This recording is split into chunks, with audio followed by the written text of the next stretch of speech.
నేనే మాట్లాడుతున్నా. సభకు నమస్కారం. చాలా సంతోషం. కీసర ఉమ్మడి మండలం మీటింగ్ బీఆర్ఎస్ పార్టీ మీటింగ్ పెట్టడం చాలా సంతోషం.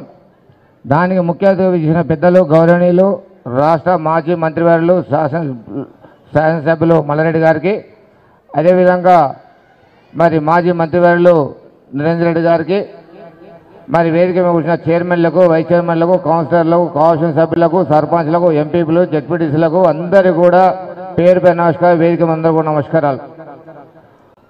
వాస్తవాలు నిజం మాట్లాడుకోవాలి.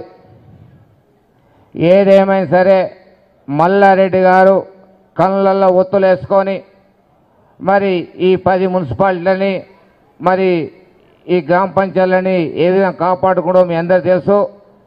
ఏ విధంగా అంటే ఈ మొత్తంలో కూడా ఇండియాలో ఏ రాష్ట్రానికి రాని అవార్డులు మన కార్పొరేషన్లకు, మున్సిపాల్లకు, సర్పంచ్లకు వచ్చినాయి, ఎంపీపీలకు వచ్చినాయి.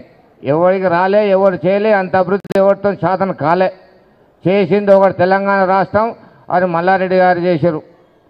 అసుంటోళ్ళని ఇలా ఏ విధంగా చిత్రగిస్తారంటే శాతంగానుల కింద, చేయనోళ్ళ కింద జమగట్టి వాళ్ళ మీద లేనిపోని అబండాలు లేపి ఎగ్జాంపుల్ నేనే చెప్తున్నా. నేను ఇదే కీసర్ల 1,10,00,000తోటి గ్రంథాలయం ఏర్పాటు చేస్తే మరి ఈయన తమ్ముడు అంతకుముందు అందరిని కూర్చోబెట్టి నేను మాట్లాడి ఆ ఒక జాగా నేను తీసుకొని గ్రంథాలయం సాక్ష్యం చేస్తే ప్రభుత్వం మారంగానే, కాంగ్రెస్ రాగానే లేదు డోర్ పెట్టొద్దు, షటర్ ఎక్కియాలని చెప్పని సుమారు 15 రోజులు పని ఆపించిండు ఆయన.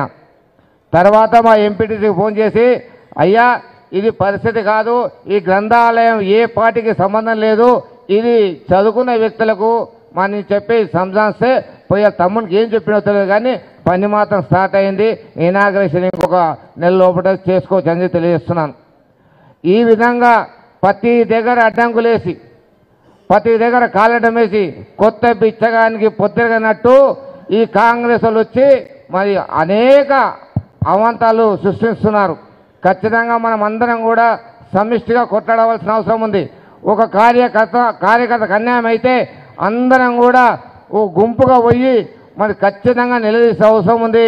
దానికి పూర్తి సహకారం మల్లారెడ్డి గారు ఇస్తారని చెప్పని భావిస్తున్నాను. మల్లారెడ్డి అందుబాటు లేకపోతే భద్రారెడ్డి ఉన్నాడు, భద్రారెడ్డి లేకపోతే మహేంద్రరెడ్డి ఉన్నాడని చెప్పని తెలియజేస్తున్నాం. ఖచ్చితంగా మనం సమిష్టి కొట్లాడదాం.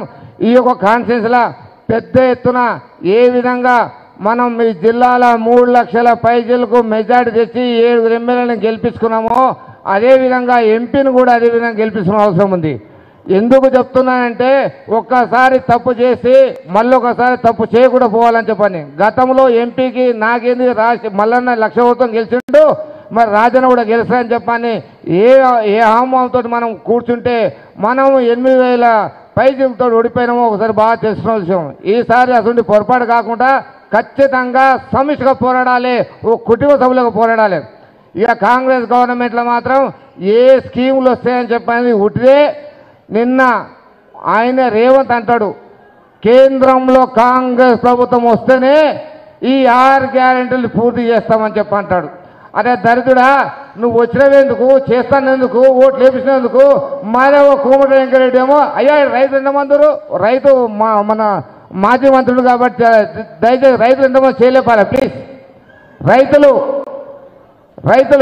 అయ్యా రైతులారా, ఏమంటారు కోమటిరెడ్డి వెంకరెడ్డి, రైతు బంధు అడిగితే చెప్పుతో కొట్టాలంట, ఆ రైతులను కొట్టాలంట. నేను రైతు బిడ్డనే. ఖచ్చితంగా ఆ చెప్పు ఎంత పడుతుందో తెలియదు, కానీ మన చెప్పుతో కొడితే తిరుగులేని లోకానుభవాల వాడు వెంకటరెడ్డి మాత్రం దయచేసి అందరూ కూడా రైతులు గమనించుకోవాలి. తోటి రైతులు మనం చెప్పాలి. మనము మన రైతులను చెప్తాం కదా. ఈ రైతులు కింద 6 నెలలు వ్యవసాయం మొత్తం ఇండియాలో 6 నెలలు కింద వ్యవసాయం బంద్ చేస్తే బిడ్డ ఒక బియ్యం ఎత్తు 100 రూపాయలకు దొరకది. ఆ రైతులు పండిస్తే తినుకుంటా రైతులు చెప్తాం కొట్టన్నాడు. ఖచ్చితంగా గమనించాల్సిన అవసరం ఉంది.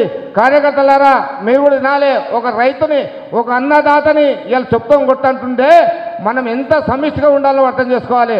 ఇదే జిల్లా పరిషత్ చైర్మన్ మా భువనగిరిని ఖచ్చితంగా ఆ కోమటి వెంకరెడ్డి నువ్వు చేసింది తప్పురా వినవా అంటే పోలీసులు పెట్టి బయట తరిమిండు. అసలు సరైన బుద్ధి చెప్పాల్సిన అవసరం ఉంది. మనము ఈ విధంగా మన జిల్లా చైర్మన్ కూడా అవమానపరుస్తున్నారు, మరి కార్యకర్తలు అవమానపరుస్తున్నారు. దయచేసి మరి నిరంజన్ రెడ్డి గారు కూడా ఖచ్చితంగా గౌరవ ముఖ్యమంత్రి కేటీఆర్తో హరీష్ రావుతో ఖచ్చితంగా తెలిసినవలసిన అవసరం ఉంది. కార్యకర్తల మానసికంగా దాడులు జరుపుతున్నారు, మానసిక కేసులు పెడుతున్నారు, ఇబ్బంది పెడుతున్నారని చెప్పని తెలియజేస్తూ ఈ మేడ్చల్లో మాత్రం అలా ఏం జరుగుతలేదు. అందరు ఎమ్మెల్యేలే 5 కలిసి ఒక్కను ఒడగొడదాం అనుకుంటే చిత్తుగా ఓడగొట్టి ఇవాళ మనం జెండా ఎగరేసామంటే ఆ చిక్కులే సన్నాసులు మళ్ళీ లేనిపోని కార్యకర్తల మీద అభినందనలు లేపుతున్నారు. వాళ్ళ కూడా సరైన గుర్తు చెప్పాల్సిన అవసరం ఉంది. దయచేసి అంత సమిష్టిగా మనం ఉండి రేపొద్దున ఖచ్చితంగా ఎంపీని పెద్ద మెజార్టీతోటి మళ్ళా చూస్తే ఈ యొక్క జిల్లాల మేడ్చల్ జిల్లా మళ్ళా ప్రథమంగా ఉండాలని చెప్పాలని తెలియజేస్తూ నా